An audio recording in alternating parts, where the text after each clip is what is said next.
Hey guys, and welcome back to Morgs Menu. So today's video is actually all going to be focused around Mr. Petey. Hey, that's why I'm on the floor, because I knew he'd come beside me if I sat down. But we're going to be making some homemade dog treats today. I thought it would be fun just to try out a couple of different recipes. Since we've had them for a month and a half to almost 2 months now, I've kind of figured out more so the flavors of different things that he's liked. So I've picked out 3 different kinds of treats that we're going to be making today to try them out, see if he likes them, see how difficult they end up being, and see if there's something that we want to keep making and keep having on hand for us. So he obviously has lots of treats already that we've just bought from the store, but I figured it'd be fun to just try out some recipes to make them homemade. So the 3 different kinds that we're going to be doing is, one is like a carrot cake, just like a normal biscuit, but the foster that we got him from said he's not the biggest fan of peanut butter, and a lot of the biscuit recipes that I found were really peanut butter based. So this one's kind of more carrot cake based, and he's had carrots before and seemed to like them. So we're gonna try that.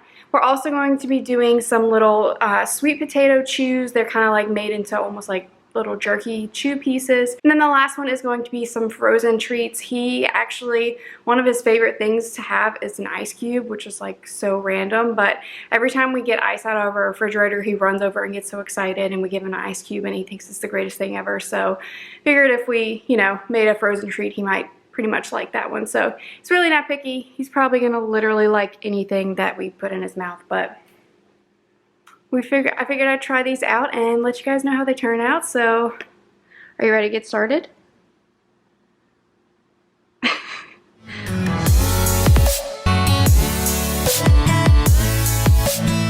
Alright, so first thing we're going to start on is the sweet potato one. So literally all you need for this is sweet potatoes. So we're just going to do one, again, just to try these out and make sure he likes them before I make a big batch of them. So literally all you have to do for this is just slice it into kind of thin slices and throw it in your oven for about 3 hours at 250 degrees. So I'm going to try and just do 1 sweet potato for now. I don't want to make too much just in case he doesn't like it or something like that. And I want to try and just cook this in my toaster oven and not use a big pan and put it in my oven so that I can cook the biscuits while these are cooking, because again, it takes a couple hours. So don't want to have my oven completely taken away for that long. So literally all you have to do is just clean and dry your sweet potato, which is what I've already done. So I'm just going to cut off the ends so it's kind of easier for me to balance and cut them into kind of thin slices. It says about 1/4 inch to 1/3 of an inch of a slice, so it's really not even that thin. So I'm just going to cut those up and throw those in the toaster oven and let them cook, and we'll see how they turn out.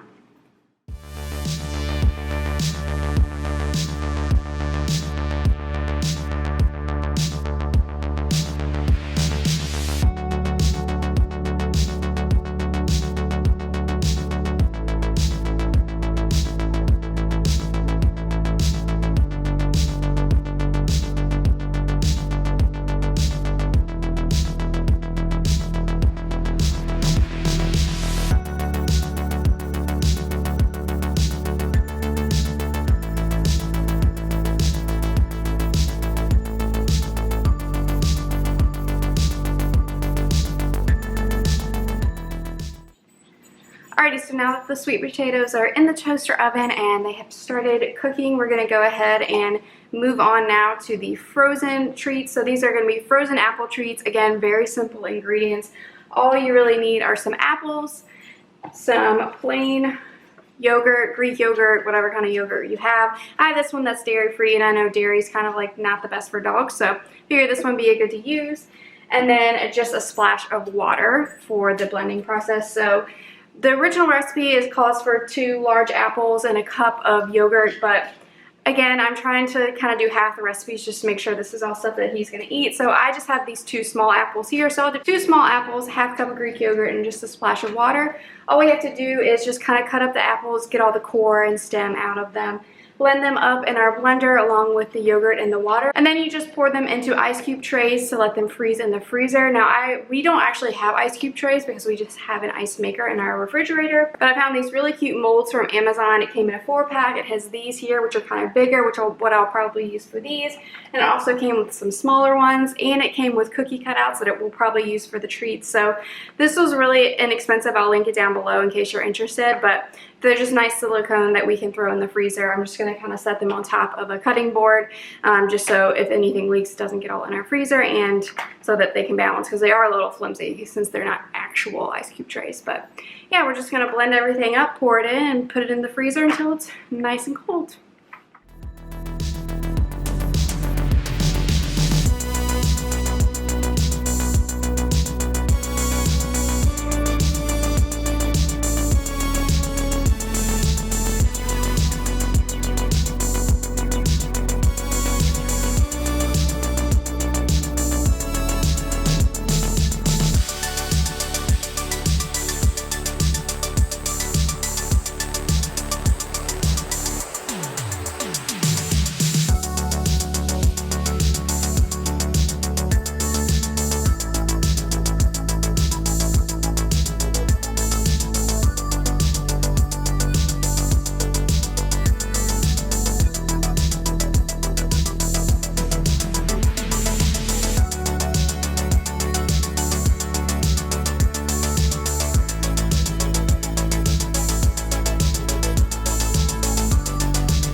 Alright, so now for the final and third recipe that we're going to be trying is the carrot cake biscuit type treats. So this one is a little more ingredients than the last two, but still fairly simple overall. The recipe here says it makes about 40 small biscuits, which is again kind of a lot. So I'm going to do half the recipe. So I'll tell you exactly what I'm going to do as far as measurements wise, but I'll link all of these recipes down below. So if you want to make a full batch of 40 biscuits, you can just follow those. But what I'm going to need is 2 cups of oat flour. So I just got some regular old oats because flour is really tough to get right now. So what I'm going to do is just kind of blend these up in my blender to create the flour. You can do this with a blender or a food processor, either way works. So I'm just going to do that. I think it's going to take probably 2 to 3 cups of actual oats to make the flour, but I'll just keep adding until we get 2 cups of oat flour. Now I'm also going to need about 1/8 of a cup of some sort of almond butter or cashew butter or peanut butter or whatever kind of nut butter that you want to use. It did recommend just using some sort of kind of like more organic or like simple ingredient peanut butter. So like this one, it mostly just has peanuts and a little bit of salt. So just kind of look for a peanut butter that doesn't have all the extra, like a normal like Jif or something like that. It has a lot of extra oils and additives in there. So just try and get something that's a little more simple ingredients to make sure there's nothing bad in there. Also, you're just gonna need 1 egg and half a cup of applesauce. And lastly, we're going to need half a cup of grated carrots. So I just have these baby carrots. I'll just grate them up. And then it calls for some unsweetened coconut chips, which we actually had. So you need 1/4 cup of that just to add some probably extra texture and flavor in there. So basically, I'm just going to start by go ahead and blending up the oats to get the oat flour. Combine everything together, and then we're going to bake it. I went ahead and preheated my oven to 350 degrees. And so I was originally thinking I was going to use those cookie cutters, but now that I look at them, they're like this big, and obviously that's way too large for a biscuit for a dog. So what I'm actually going to do is just use these smaller ones here and just kind of push the dough into the mold itself and then pop it out, because I don't think these probably can go in the oven. So I'll just pop it out. It might not hold up its shape very well, but whatever, it doesn't really matter. So we'll see if we can get some paw print or dog bone shaped biscuits, or we can just get blobs and they'll still taste the same. So we're just gonna make the dough, put it in here, try and get the shape, and then bake it in the oven. Basically want to bake it in the oven for about 18 to 20 minutes. It says kind of depending on the size that you ended up with, just kind of check it. For these, because you really kind of want them to become crunchy, you're not going to really overcook them too much, so I'm probably just going to aim for like 20 minutes, check them out, and it says the dough itself does get a lot harder once it cools off and everything like that, so it'll still be that good kind of normal dog biscuit texture as long as you cook it long enough and it's not like still like dewy or kind of falling over like a cookie would for, you know, a normal chocolate chip cookie that you would bake. So we're just going to go ahead and mix everything together, and we'll see how all this comes out at the end.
Alrighty, so here they are. Now this pan is full of the dog bones, which obviously turned out a lot better.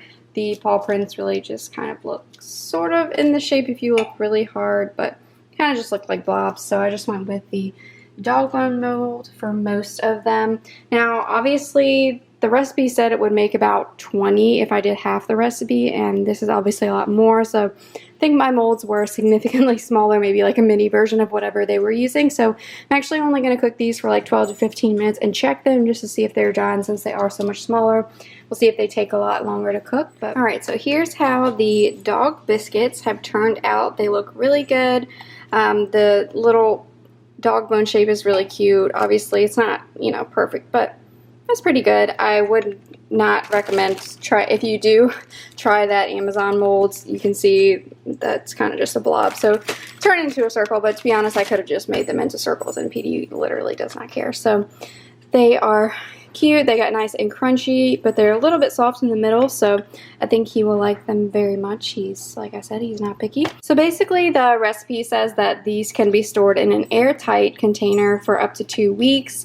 You can store them in the fridge for up to 4 weeks, and then you can freeze them for up to 4 months. So what I'm going to do is I have about half of them in this airtight container. We'll see what he goes through in the next 2 weeks. They're pretty small, so we can probably get away with giving him a couple of these a day. And then this I'll just throw into the freezer, and then we'll pull them out and thaw them once we run out. Happy with the recipe. We'll see how he likes everything at the end once the rest of them are done. Alright, so here are the sweet potatoes now that they're all done. Now these have to be stored in the fridge, otherwise they'll get moldy really quickly. So I'm going to just put them in this little container that we normally use for meal prep and put them in the fridge to store them, and he'll probably go through these pretty quickly because there isn't that much. Alrighty, so here is the final product of everything. So we have the little dried sweet potatoes here. I will say some of the ones that I cut actually like thinner than I intended to, probably came out the chewiest and the best. So if you did cut them kind of like this one's a little bit too soft, it's still going to be fine.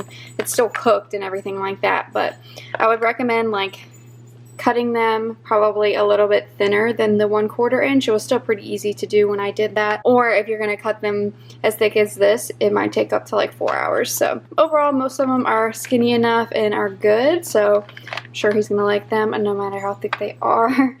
And then here are the cookies that I showed. So they came out really cute in the little dog bone shape. And then lastly, the little frozen treats are done here. So this looks really cute with the paw print mold. The other one turned out great too. So I'll probably just store these. This silicone mold popped it out really easily. So I'm probably just going to store them kind of in my freezer in this mold and just pop out one whenever we want to give him one. So now it's officially time to see if they are Petey approved. Alright, so we have Petey here. He clearly knows something's happening because I'm on the ground with the plate. So we're going to see if he likes them. Clearly very excited. Okay, hold on. Hey, sit. Hey, show him when you can be good. Okay. Alright, we're going to try the sweet potato first. Ready? Yeah. You like it? Okay, that took you 3 seconds. Okay, alright. Hey, Petey, look at me. Sit. Petey, sit. Petey, sit. Go. No, you gotta fully sit. Alright, now we're gonna do the biscuit. Ready? Oh. If you like it. Alright, and last one. I know he's gonna love this one because it's like an ice cube. Ready? Sit. No. Paw. Good boy.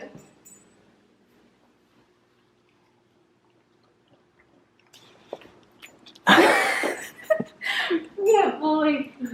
I think he likes them, so definitely recommend all the recipes. Alrighty, so that's going to conclude today's video. I think it was definitely Petey approved, and he loves all of the recipes. So if you have any questions on any of the recipes, feel free to leave those in comments down below. Like I said, I followed most of these from recipes from Pinterest, so I'll leave those links down below.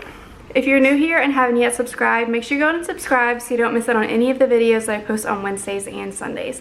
Thanks again for watching Morgs Menu, and I hope you have a great day. Say bye, Petey. Petey. Say bye. Bye.